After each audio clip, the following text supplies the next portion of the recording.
And it's funny because none of that washed off on me.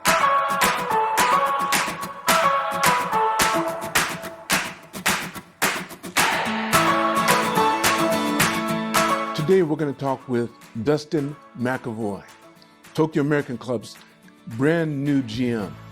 And we're going to map out his first 100 days. And he's going to tell us how small changes add to big value and how multicultural teams can win. Dustin, thank you for coming here this morning. I really appreciate you taking the time to come this early. Are you an early riser or do you get up pretty late? Typically, no. I feel in the club world, things happen more in the afternoon, evenings, events, etc. There's less, let's say, early morning things. But I think mixing it up, there's, the last 3 days I've had meetings at 7:30. So it just the last 3 days worked like that. But if I was at home, and I had nothing to do, I would not be coming or waking up super early. And at home would be Vancouver. That is where I was born and That's where raised. you're born, right? Yeah. And that was your last club was in Vancouver, wasn't It was. I spent the last 4 years there. Tennis and badminton club? It was, I'd say, Canada's premier racquets club, as they'd been around since 1897. Mm-hmm. So they have 16 tennis courts, 4 squash courts, singles, 1 doubles, 6 badminton courts. Very tennis-centric membership. And it was established in 1800s? 1897. So right at the end of the century. Wow. So they have a history. They have a unique location in Vancouver, a very focused membership, especially on tennis, which was interesting for me because I've had tennis in other clubs, but the tennis is the main focus of that club, and they're unique too because they're one of the few clubs left that, similar to Wimbledon, and everybody in the club playing racket sports has to wear white clothing. So everyone has to. Yes, you can't come in there with anything else. You can't play on the courts in any colored clothing. Now, are these all grass courts or are they clay courts? So it's funny that lawn is in our name of the club, or but was there's in no the lawn, name. But there's not a single lawn. They obviously transitioned them out because That's it's rare. just They did. It's difficult. The upkeep and maintenance on courts like that is almost pointless by the time you can't play on the courts. It's why you see Wimbledon by the end of the second week, the baseline and the service tee is just, ripped up. So. And artificial turf wouldn't work because it's rubbery and the ball consistency and wouldn't be it's there. at that level of club. Right. I've had synthetic grass in other places, in Dubai and Hong Kong, but did it work? In Vancouver, in those areas, just because of the level of player, it's more than fine, and upkeep and maintenance is actually quite easy. But we had 12 hard courts and 4 clay courts. Mm-hmm. So clay seems to be the choice for high level tennis players. It's good for the body. It's easy. Upkeep and maintenance challenging, but not as challenging as grass. Okay. Yeah. Now let's get back to you just coming from Vancouver to here. This is your first time in Asia? No, I lived and worked in Hong Kong for almost 5 years. Is that right? Oh, that's right. You did mention that you were at the American Club in Hong Kong. I was in the American Club in Hong Kong. Let me ask you if you know one person. Did you know Connor? Maybe there depends. Connor, he was one of the last name. Probably Right. his last name is Connor. His first name is Chip. Chip Connor. And he probably has the largest collection of antique cars. Okay. He's really into cars, big in cars. But I'm not sure. I think trading's what they did. They were big here in Japan too. Yeah. His father was one of the presidents of this club. Okay. As a matter of fact. Doesn't ring a bell, but Connor wasn't. Okay, I was just curious. So I was there from 2010 to 2015, and really enjoyed that was actually my first club I'd ever worked in. Is that right? I'd come up in hotels and resorts prior to that. Okay, you mentioned that, right? Yeah, so being exposed to clubs, and at the American Club in Hong Kong, I'd say within the first week, I was, in my mind, I'm never going to work at a hotel ever again. Because you said, well, okay, now you told me the difference. I've heard the differences already, and I think, did you mention that in the In Touch magazine as well? I may have, yeah. Okay, and you said that one of the biggest differences is it's so transit in hotels. Yeah. But when you get to a club, you get to know the personalities. Yeah. Because I know how you feel. I think you exude this idea of, hey, I'm here, I'm ready to be your friend. Yeah. I'm your buddy. I'm your Exactly. pal. Yeah. Okay, so it's interesting when you get into a social club, how many people don't know how to be social. Yeah, that's true. Yeah. You know, and I think it's something that needs to be taught.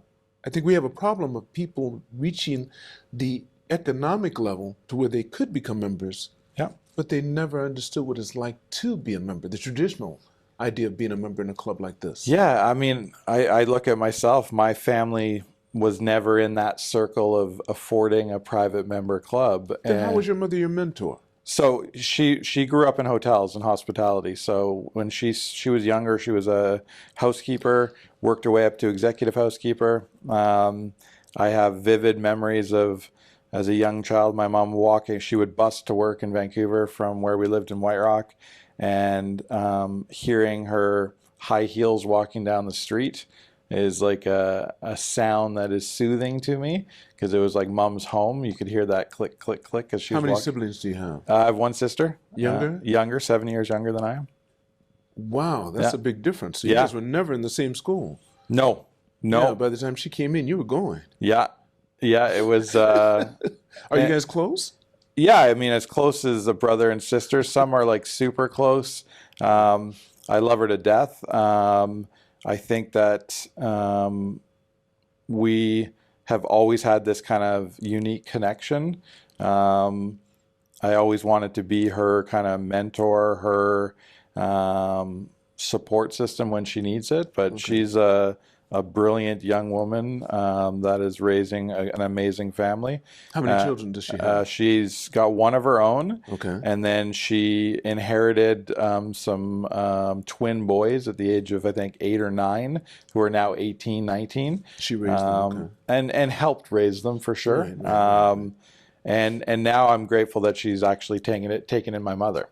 So my mom lived with us for the last 8 years, my wife and I, and before the decision to come to Tokyo, she said that this move would be a bit much. So she didn't want to come here? It's not that she didn't want to. I just feel like it just would have been too much for her to deal with as far as... Well, your father died not long ago. Yeah, he was only 66, right? He died at 66 last year. So we just celebrated the 1 year anniversary of his passing, and yesterday would have been his 68th birthday. So tell me this. So wait, what did your father do? What kind of work did he do? So Dad was kind of... he was a jack of all trades. And a master of many. Yes. Yeah. He was a musician at heart. Played a lot of music growing up, in a lot of bands, wrote a lot of music. Guitar was his main focus, but he could pretty much play anything. And it's funny because none of that washed off on me.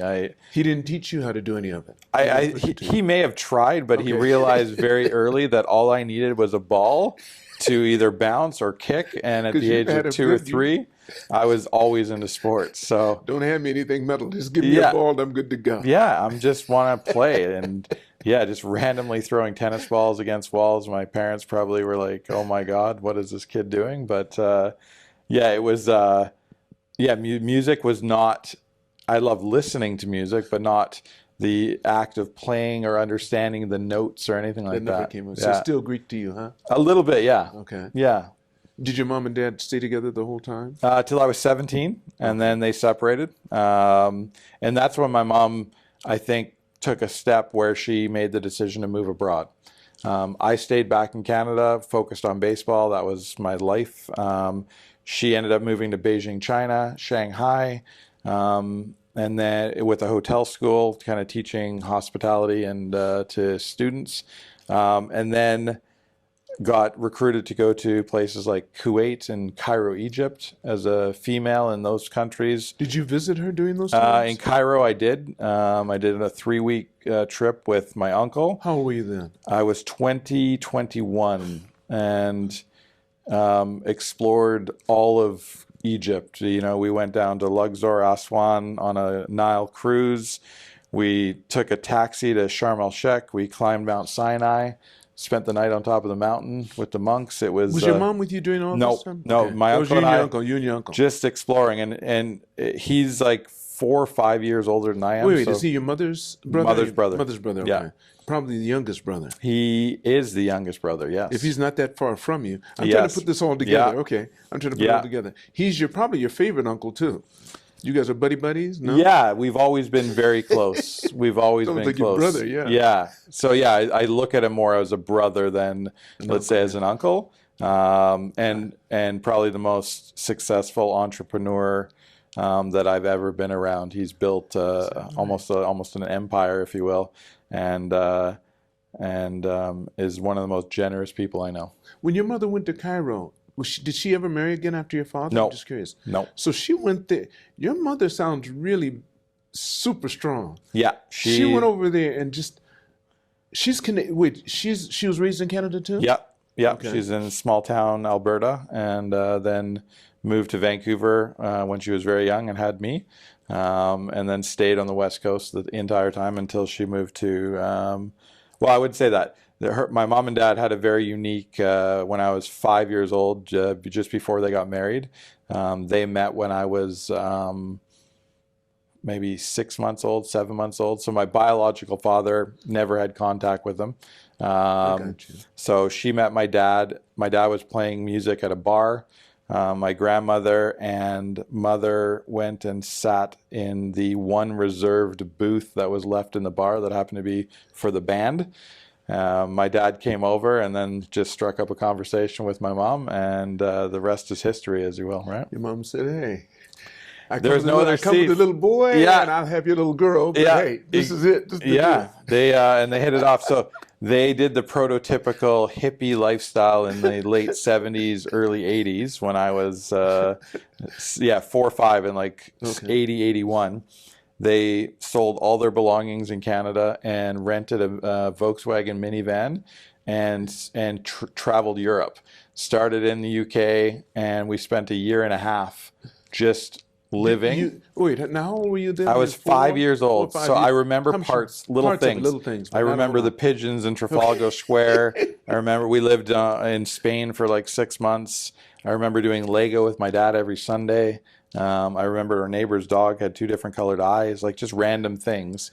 But I don't know if that was when the bug of traveling and living abroad was put in me, but yeah, I bring it up quite often to people that my parents were the hippies that just walked around or drove around in a Volkswagen van. Do you feel that both of them had an equal amount of influence, or you think your mom most definitely had more influence than your father, or? I think it's equal. I picked up, probably my love of hospitality from my mom, but the personality of my dad, people comment that, will have sometimes the same jokes or the same laugh, or my dad was definitely a jokester, like to make people have fun. And did he support you? I'm assuming he supported you through your sports.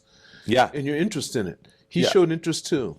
Yeah, as much as it's funny that he was a musician and Right. I'm not, it was kind of the same where I was very athletic growing up. I think I was told he played like college hockey and stuff like that, but I mean, we golfed a little bit as a father-son, but there's stories of my dad and his friends just kicking soccer balls when I pretended to be the goalie or was the goalie in our backyard in between 2 large trees, and they would like hours on hours, and I would just nonstop want to play sports. So he and then supported me, obviously financially to play sports at a high level.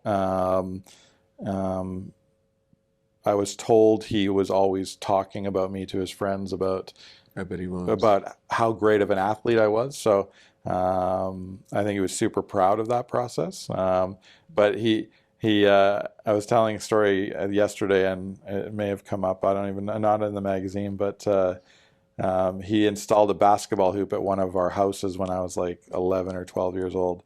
And I mean, I just shot hoops every day after school and nonstop. And he came home from work one day and was pretending to kind of play, and he kind of did the Kareem Abdul-Jabbar skyhook and literally put it through my window above the basketball hoop. My bedroom window crashed to the ground. So, I was like, all right. You don't forget that. No, it's still there. I look back and I'm like, yeah, that was a classic dad move right there. Oh, that's neat. That's neat. Okay, let's get back to come to the club. Now, you've been in Asia before. You're in Hong Kong. Yeah.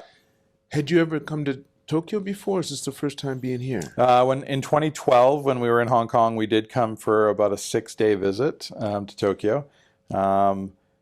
I came for a specific reason because I am one of the larger UFC fans. So Ultimate Fighting has been, again, sports in my life. It's one of the sports as I got older. I don't participate, but I watch.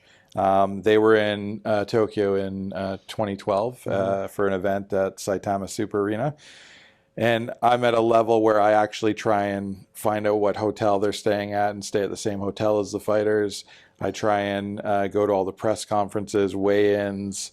I like to involve myself. So we spent like 4 or 5 days just doing that, and we had one day. How long have you been a fan? Since probably 97, 98. Okay. Now, what do you think spurred that? What about it do you love so much? What do I love about it? Again, I think all sports in general. I just think that,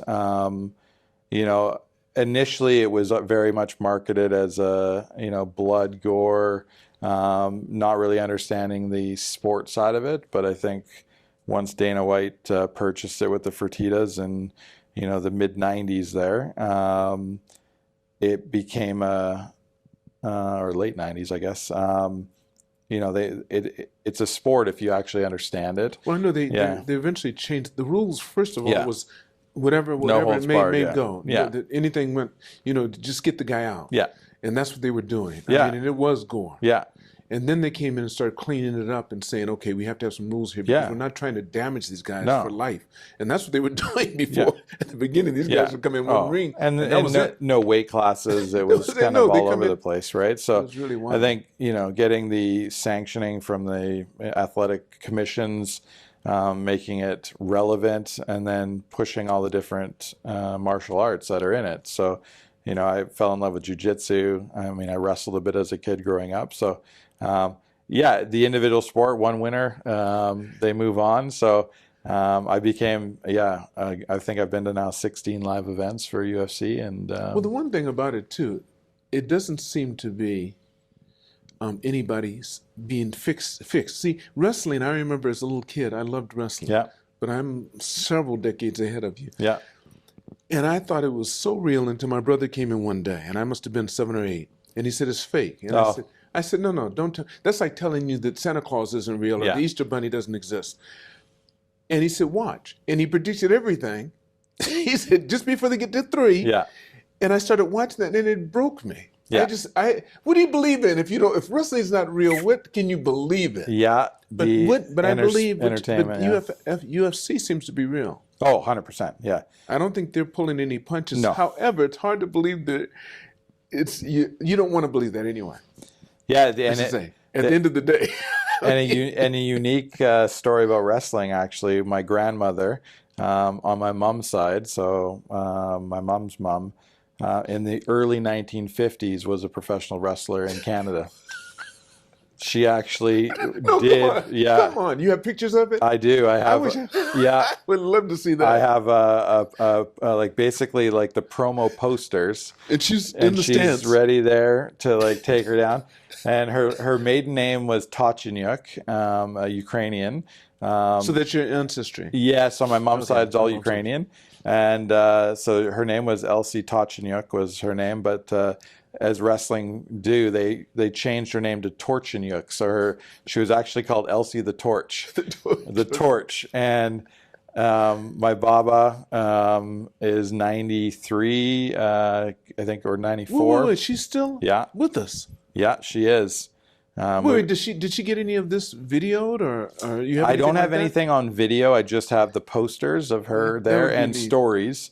And she is a dominant, scary woman when she wants to be. As a Ukrainian farmer in rural Alberta. But I love telling people. It's one of the great stories I have. Is my grandmother was a professional wrestler. Yeah, before she had my mom. Not many people can say that. No, not many people can say that. No, and she knew the Stu Hart family from that, which is Stampede Wrestling in Canada is kind of where it all started. Stampede Wrestling. Stampede Wrestling. So it was basically in the States, they have the different sections. Before WWF took off, there was, regional circuits. But in Canada, in the early 50s, right through until now, I think Stampede Wrestling's still around, was the epicenter of professional wrestling. So she gave that up and thankfully had my mom, and here I am today. So that's what brought you to Japan that Yes. one time in Yeah, 2012. 2012. And okay. we did one day of tourist stuff. Mm-hmm. And then the next time was for my interview for the position here in the end of April. And we spent another 6 days, 3 days with the interview, 3 days exploring Tokyo. And we talked about it on the trip and the flight home, and said this is something we really want. And then thankfully the board selected me. And right. Now you have children. I do have a 21-year-old, yes. Okay.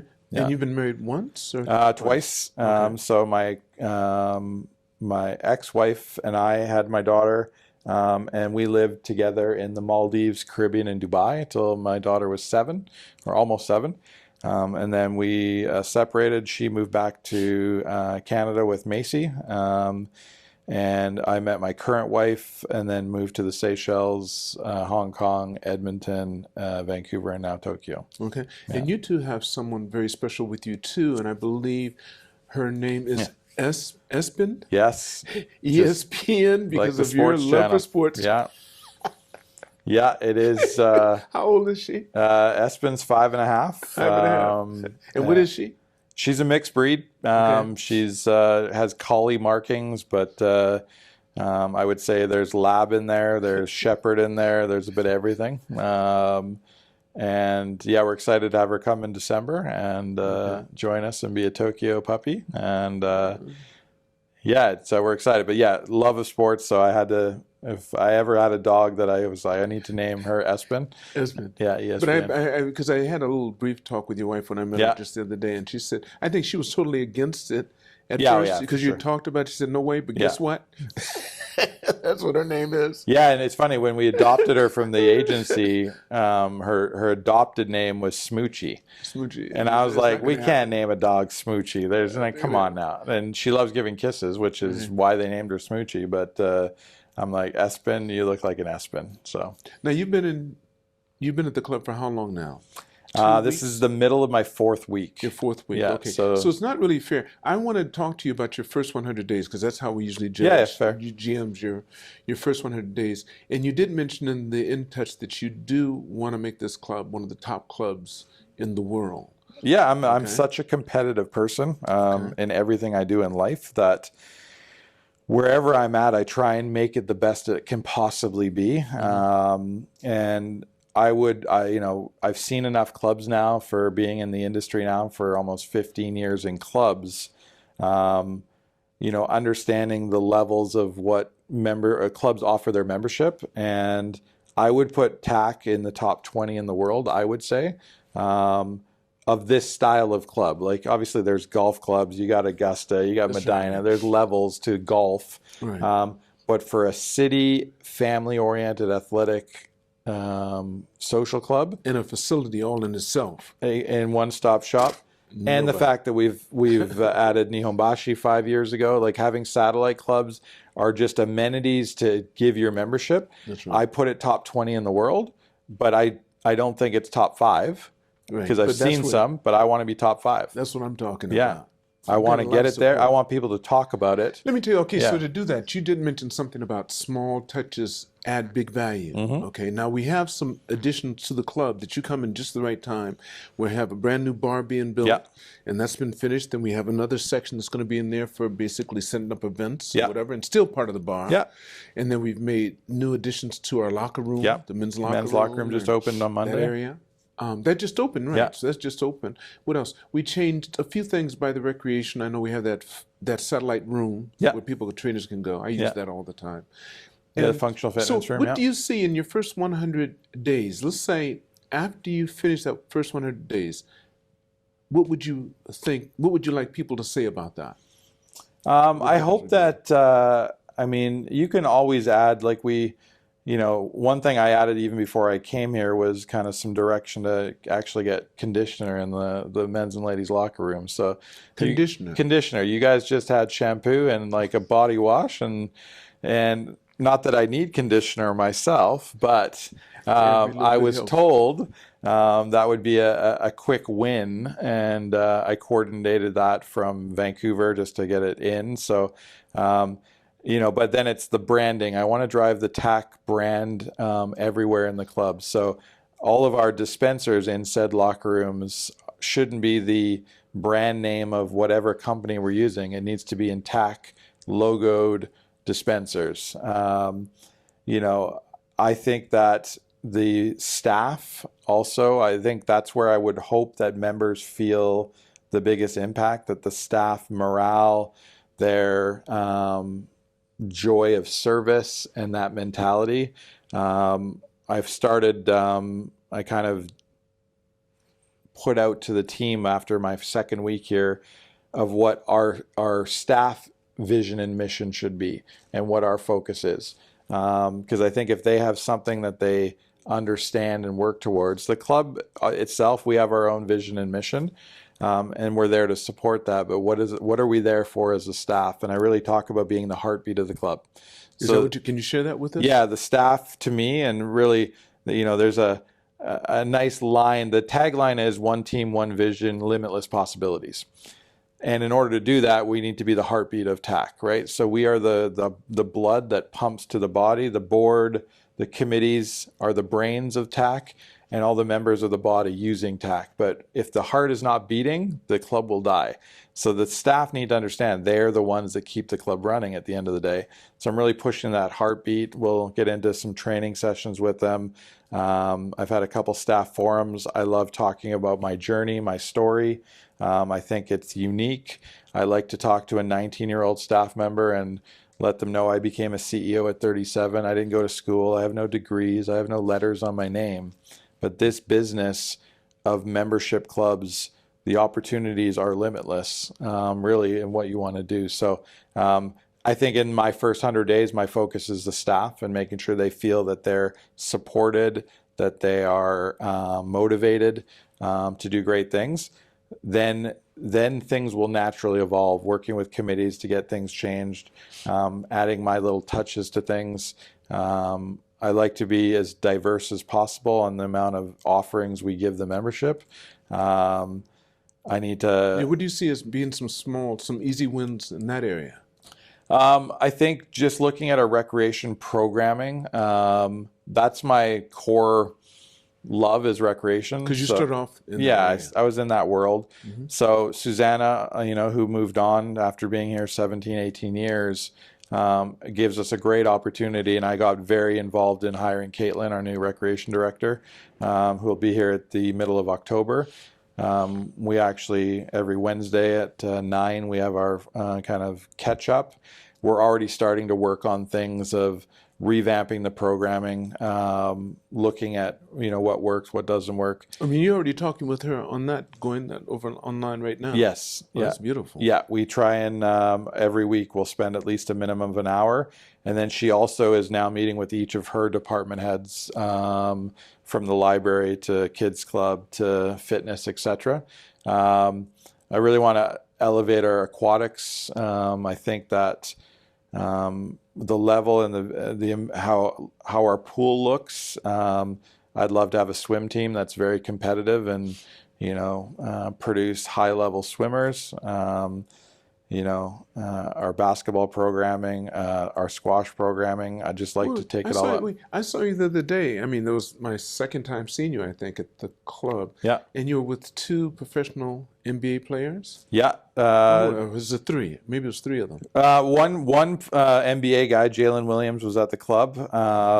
He was brought in by Adidas, and he was looking for a place to do some training. Mm-hmm. We timed it so that one of our basketball programs with the kids was going on at the same time. So all the kids got to say hi to him, get some things signed. Right. And I think when you have a facility like this, there's going to be opportunities. We need to celebrate them. And don't you think that there's something else that I've always felt, having been president of this club? Yeah.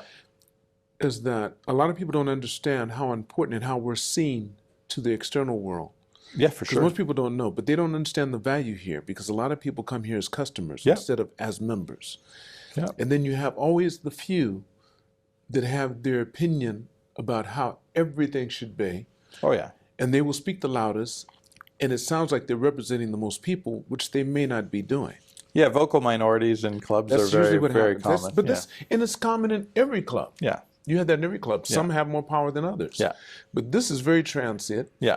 And very, very geared upon the board and the GM. Mm-hmm. That's really important.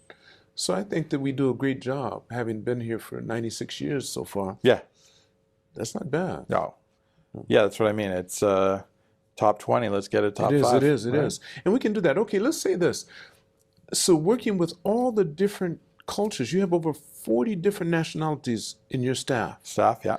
How do you envision keeping them in harmony? Because you can have some big conflicts that way. Yeah, I think my experience in Dubai is, very valuable in that. I think that Was the diversity there? it is probably even more so. You had more than 40 different nationalities. When I opened Atlantis at the end of the Palm Jumeirah, you're talking about 1,500 room hotel. You're talking about, almost 6,000 sunbeds in my pool and beach area, 10,000 people through the operation every day. So, and then staff-wise, you're talking about almost, we're at 2,000, 2,500 staff when you think across all the departments. You had an assistant too, of course. Your assistant, what was the rank? So in my team there, I probably had 2 assistant managers. I had probably 12 supervisors, and then I had over 200 pool and beach attendants. I had 200 plus lifeguards, tennis operation. I had a golf cart shuttle service that we put on, but there it was so diverse. I had, you don't hire local Emiratis, the UAE locals. They don't work. They don't need to. They do government jobs, and that's about it. You see them when you come in. Yeah. When you come in, you'll see a few of them up there. I was lucky to have them around me. It's very clear. Yeah. Their life is set. Yeah. And they've realized that tourism is a great opportunity, and I was there during the boom of things getting built. But I would have, the nuances of Sri Lankans and Indians, or Filipinos and Indonesians, Kenyans, South Africans. There's all these kind of unique cultural diversities. I was going to say, what kind of issues would you come up? Yeah, it's just sometimes you have to take the race, the color, the religion completely out of it. We're human beings, and we're there for a common goal to make the guest stay amazing. So I'm big on team building and getting them to do things together, and force that. And you're naturally human beings there's going to be some conflict and some friction. What were some of the things, some that you would anticipate possibly being here, which they may not be, but having dealt with that, what kind of issues did you come up with? Sri Lankans not liking Indians, like in some capacities, or it's some different religious sects as well that and they would clash. They would come to their supervisor and say, "Hey, or this person's done this, or I just don't like this person because of that." All different versions of it. So what would you do? Would you get just the parties involved, or would you do this at an overall? I typically, if you have to escalate it, that it's a one-on-one or a one-on-two to, talk through the issues, that's fine. Sometimes you can actually, do it in a larger group. And if they have to work together to achieve a common goal, they realize and respect that person because it was part of a team effort to get it done. There's not enough team building in this world, doing things together to in a fun social setting. How'd you do it? Yeah, I think you couldn't. You needed someone. Yeah, it's funny because when I was in Dubai is when I first really understood what it meant. So we actually used it at the hotel as a bit of a corporate package to companies coming into Dubai. So we would actually, with their companies, do activities out on the beach areas. With their companies, you mean your staff would? I was the main brains behind putting it on. Okay. This was when Ultimate Frisbee started taking off. We did Ultimate Frisbee on the beach in the middle of Dubai with teams, and getting to do that. And then we did a whole bunch of In the different, wintertime, of course. all different You seasons. couldn't know. Yeah, all I've been different there. seasons. They Yeah, would last about that long. Playing ultimate frisbee. yeah. You're It- outside. Come yeah, on. yeah. And then with whether it's volleyball or all the different activities, get them in the water, do different water games, and then I realized that it worked so well with the corporate people that I said, why don't I do that with all the staff? So my GM was like, you're now going to do that with the 500 staff of the hotel. Oh, so you weren't the GM. You were the rec. I was the rec director, rec manager. And you set it up there. Okay, so you pushed it to your GM with the staff. Yeah. Or she actually came to me and said, you need to do this with the team. And it would be every year and we had to do it in sections because you can't shut the hotel down. So we did it in groups of, I think, about 150 to 200 staff. How'd you see them change? How'd you see Yeah, the effect? I think it's up to the individual. I think I say often to my team, motivation and demotivation. I can motivate people, but really to get demotivated, it's an internal thing. If you take the world around you and want to be negative, that's on you at the end of the day. I will do my best to motivate you and give you all that energy, but out of, let's say, 200 people, I'd say 180 people take that event as a motivating factor. There's 20 people that no matter what you do, they're just a demotivated, negative type person. And I find that those people aren't as successful as the motivated ones.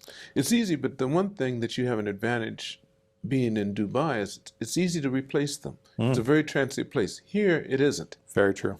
Here, you're kind of like, you can move them around, Yeah. but it's hard to replace them Yeah. and get rid of them. Yeah.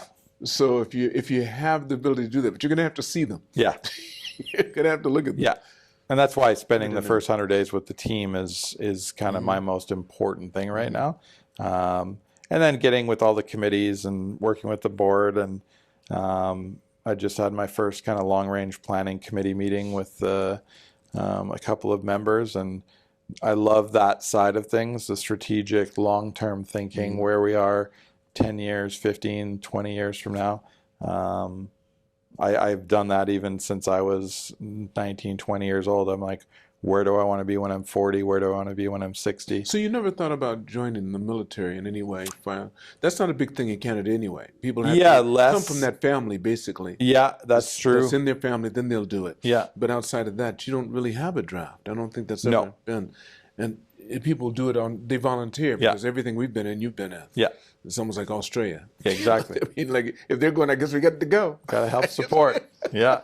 One team. Even though the 51st state. Yeah, I think that did not go over well at all. That was nasty. Yeah, that was but it got some feathers ruffled. I thought that was interesting. I laughed so hard when you said, I said, this guy is interesting. He makes sure he knows how to stay in the public's mind. Yeah. He poked the bear. Yeah. He poked the bear, or the moose. Yes. He poked the moose and didn't realize the moose does not play around. Yeah, Canadians are, I think we're smart enough to know that it's never going to happen, but it's still like, why would you even bring it up, right? Yeah. Hey, come on. And calling our prime minister governor and all that stuff too, yeah. Yeah. Did you laugh at that, or did you really get mad? No, I laugh at stuff like that. So did I. It just tickles me. I think what we do. The one thing that you've said so far that I've made a part of my life is that when you said you were in Dubai and you had so many people there from different diversities and different religions, beliefs and stuff, you said at the end of the day, we're all human. Yeah. And it's taken me so long. I've been in Japan for 5 decades. Yeah. And the first decade was very difficult because I was getting over the trauma I'd been put through, not realizing it, that everyone doesn't see me the way I was told. Right. But then you still get drips of it every now and then. Yeah. And then I've gotten to the stage where I said, it's so human, it's ridiculous. The more you travel, the more you realize it is a human issue. It has nothing to do with ethnicity or gender. It doesn't matter. It's what we do as human beings. Truth. You leave us alone, I don't care if you're a family or not, you're going to do what human beings do. Yeah. The good and the ugly. Very true. Yeah. Yeah. So Your 100 days. I don't want to push you at all. I can't Yeah. do that. Dustin. I don't feel fair because you've been here for such a short time. I like to judge the GMs after 6 months. I give Yeah. them at least 6 months, not 100 days, 6 months, and you'll find out more of the character. But I kind of feel yours because you're so open to start off with. Yeah. But then you have your downside. Off camera, I'm going to ask you how you feel about certain things, but Sure. I can't do it on camera. That's not fair. But let's say this: after your 100 days have passed up, what would I know that? How could you articulate that to me if you could see the future? Or what would you like someone to say after your first 100 days? It's probably the same thing that after the first day. I mean, that I'm approachable. You can come and talk to me about anything. I listen. I make decisions that are best for the club's health overall, not for personal choices. And that the staff are motivated. Like, I feel like ultimately when any member talks to a staff member and they ask about Dustin and who Dustin is, it should be the most positive reaction ever. Not that I don't know who Dustin is, or I don't see him, or he doesn't care about me. I don't know if it's the Canadian in me, but I want to make sure they feel loved and accepted and encouraged. And we had one staff member that just left to move to Dubai. She was in Japan for less than a year, and I knew her for a day or two. Winnie, who was working Winnie. down in She's ABG. on my podcast. Yeah. Oh, was she? Yeah, she was on just prior to you, 3 or 4 before you. Nice. I had her on up here. Yeah. Yeah. Winnie. She's going back to Dubai. Yes. She's been there before. Exactly. So, I only knew her for a day, and I'm like, I started reaching out to 8 or 9 of my connections in Dubai to try and get her a job in Dubai. Oh, that's beautiful. Right. So that's how much, and I encourage people to spread their wings and fly.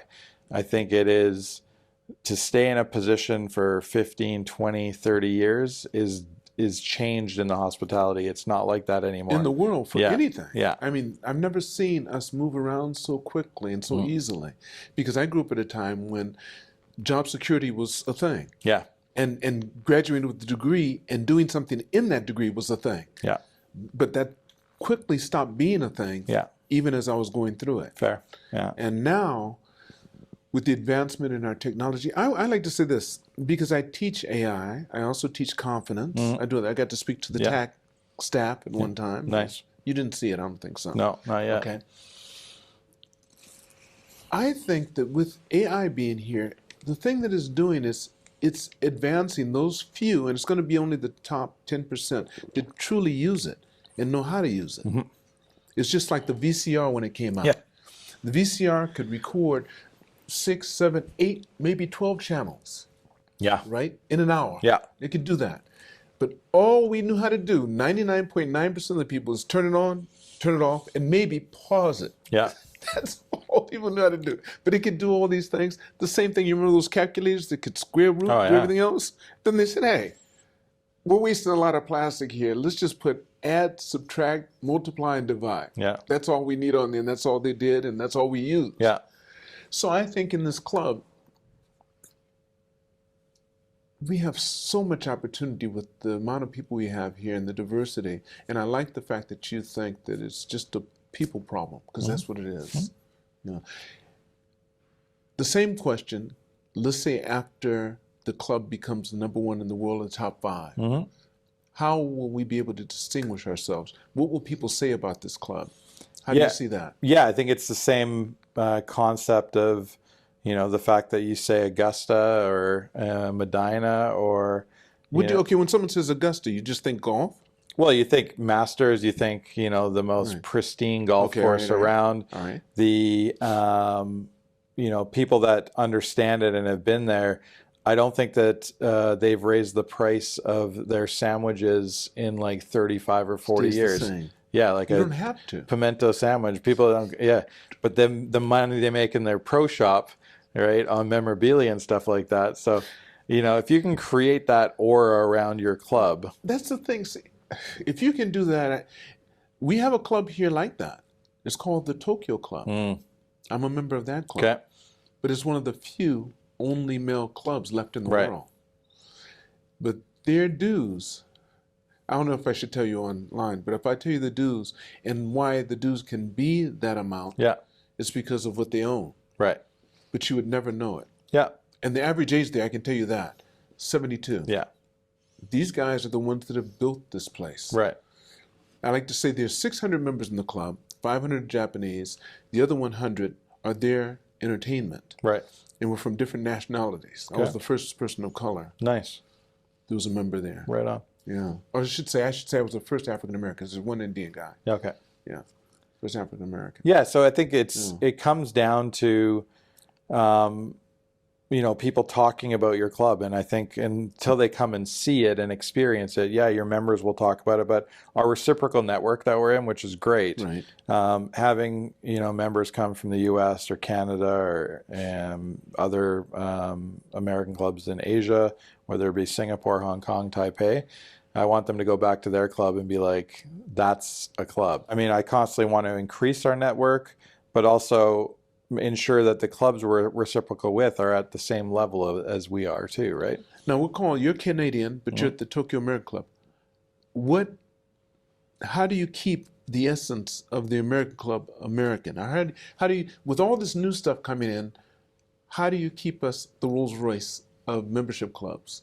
Yeah, well, I mean, we have to understand our vision, mission, our core values, and what that means. And I think that the Long Range Planning Committee are going to go through an exercise in the next couple of years to kind of coincide with our centennial anniversary of, we've now completed 100 years of TAC. What are the next 100 years going to look like? And in order to be successful, you need to evolve. And evolve means change, and you have to adapt to the current markets of what's going on. We've done a big overhaul of our back of house accounting systems and membership systems with this new North Star technology that's come in. We're going to have a member will have an app for the first time in about a month from now. So you guys have never had an app. The leading clubs in the world right now all have apps that do you know the names offhand? Any that you would say were leading? Is the Hong Kong Club one of them? I'd put the American Club Hong Kong up there. I'd probably put them higher than we are in the top 20, probably. Well, they have two clubs too. Town Club and Country Club. Right. So, and they own both of those facilities 100%, which is very good. Singapore's up there. If you look at, we're fortunate to be part of this distinguished clubs and platinum clubs of the world. You look at those lists, those are your clubs. Gotcha. It's interesting. Sometimes they don't actually rank them 1 through 100. It's almost alphabetical, right? So you'd have to go there to know. Yeah, and the people that give that criteria go to all these clubs. And so I think there's, the technology side of things, the offerings that you give your memberships, the service you get in said establishments will all dictate kind of where you are at that level. And my goal is to elevate it better than what we've done. I don't think the club's done a bad job at all. I mean, having guest rooms is like all these things that you add to it. I think is what takes the clubs to the next level. And in the U.S., I would say excuse me. So in the U.S., athletic club wise, you're looking at the Detroit Athletic Club, the Washington Athletic Club, the Multnomah, the Olympic clubs. These are all clubs that have done tremendous jobs marketing their brand and diversifying their offerings to their membership. Okay. I'd like to end the podcast. I usually ask a question about the person, but I'm going to try to change it a little bit. Sure. And ask you rapid fire questions. Love it. Okay. Here we go. 2 truths and 1 lie. Yeah. Okay. So I have to give you 2 truths and 1 lie? Yes. Let's say I once took the King of Jordan game fishing. I once served Michael Jordan, Scottie Pippen, and Dennis Rodman a $10,000 bottle of wine. And the last one would be I've had both my knees replaced. But you're thinking about it, aren't you? That's a lie. Are you thinking about doing that eventually? The first two I know are true. The first two are true, am I right? The first two are true. I know they're true. Yes. Because you told the story a little bit before. Yeah. And the last one, you're thinking about it, aren't you? Well, I've had both my hips replaced. You had both your hips replaced. I've already had so you both had you got the stress happen in your hips. Was it because of misalignment of your spine or what? I think there's some hereditary misshapen femoral heads that had issues, but playing baseball as a kid growing up and as a catcher, I was squatting all the time. But that's right. Yeah, that's right. So I've had both hips replaced before I turned 42. No martial arts? You didn't do any martial arts? Okay. No. Because that'll do it too. Yeah, for sure. Certain ones. Yeah. Wow. All right. I want to end the conversation with this. I want you to finish the sentence. Okay. At TAC, I can do anything. I think any member should be able to do anything. Like at the end of the day, I would say that we have house rules for reasons. So maybe do anything might be a bit of a stretch, but limitless possibilities ultimately, Isn't right? that the truth? Yeah. Isn't that true? I want to thank you so much, Dustin, for taking My pleasure. the time. Thank you. It's been great. Yeah. Before we end, I would like to open the floor to those of you viewing that are TAC members. If you have any small improvement you'd like to see this year, 2025, we don't have much more left. However, any small improvements you'd like to see, please let me know, and I will make sure that Dustin hears about them. Who knows, that idea might even be used in a future episode. Thank you for watching, and never forget, it's all on loan, so continue to reach for the stars. Because you're too blessed to be stressed.